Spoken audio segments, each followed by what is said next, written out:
Hey there friends, thanks for tuning in. Today I am building a sideboard cabinet, buffet hutch, whatever you want to call it. It is the perfect introduction to box construction and how to build cabinetry.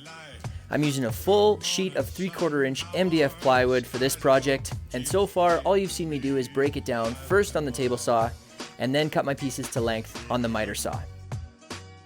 For a detailed cut list as well as plans, make sure you click the link in the description. One tool that I couldn't live without in this project was the Kreg pocket hole jig. It was an absolute lifesaver, and it makes it really easy to quickly glue and screw together the cabinet body.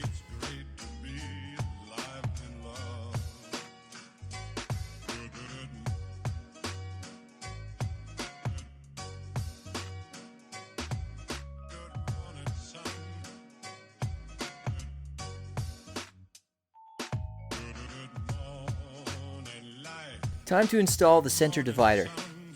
I glued and screwed this into place the same way I did the other panels, and then it was time to bust out my other favorite Kreg jig, which is the adjustable shelf pin jig.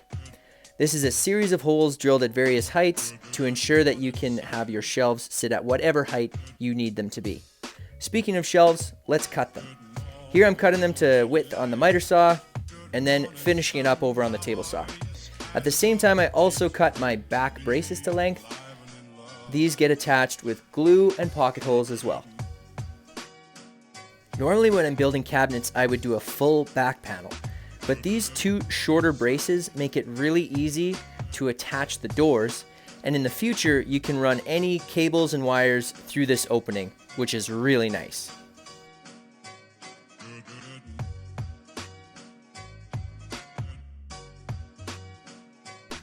With the box construction complete, it was time to turn my attention to building the doors.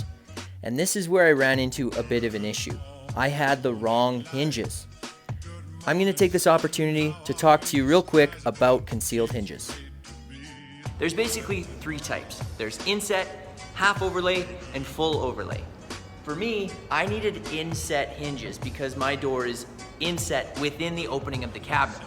But you can also get half overlay, which, just like the name sounds, overlay the frame of your cabinet by half, or full overlay, which overlay the entire frame of your cabinet. So don't make the same mistake I did. Get the right hinge for your cabinet. Now, let's get back to the video.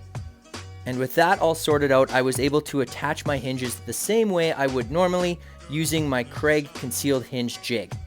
This makes it super easy to get the spacing right, and once I attached the hinge to the door, I was ready to screw it into the cabinet.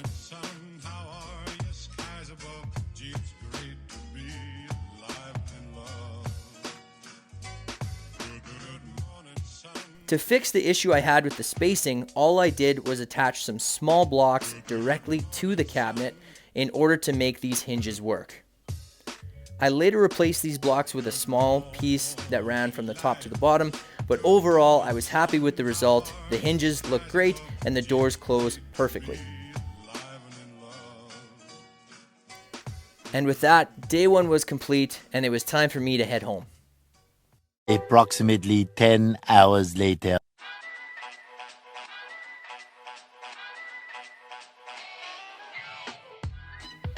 Alright, day two. To start off, I took off the doors, disassembled the shelves, and gave everything a good sand. And after sanding the box itself, I was ready to prep for stain. The stain color I went with was Weathered Gray from Varathane. And because the staining process can get a little boring, I'll save you the trouble and just tell you that it went on really nicely. I wiped off any excess with a rag, and I was very happy with the finished product.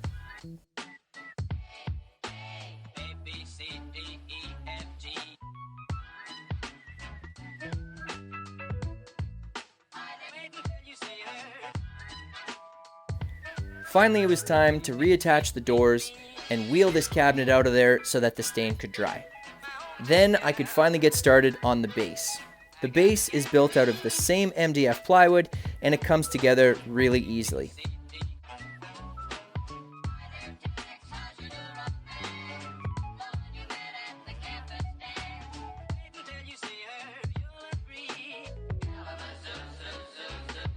After cutting my pieces to width and then to length, I was able to cross-cut my legs using my miter gauge in the table saw.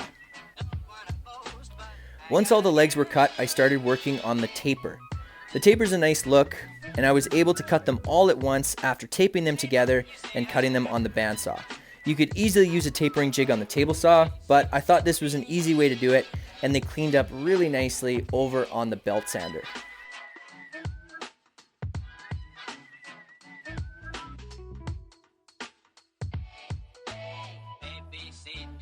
For the base, I went with an overlapping plywood construction, which made for a really strong set of legs. Here you can see me attaching the pieces with glue and brad nails, and once I attached the feet, this thing was done and ready to be mounted to the cabinet.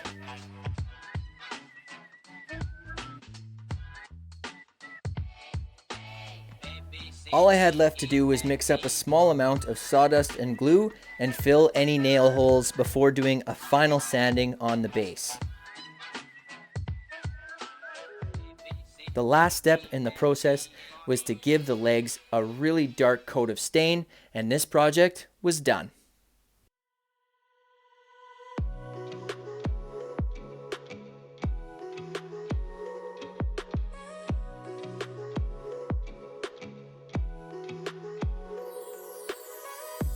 I am so stoked with how this cabinet turned out.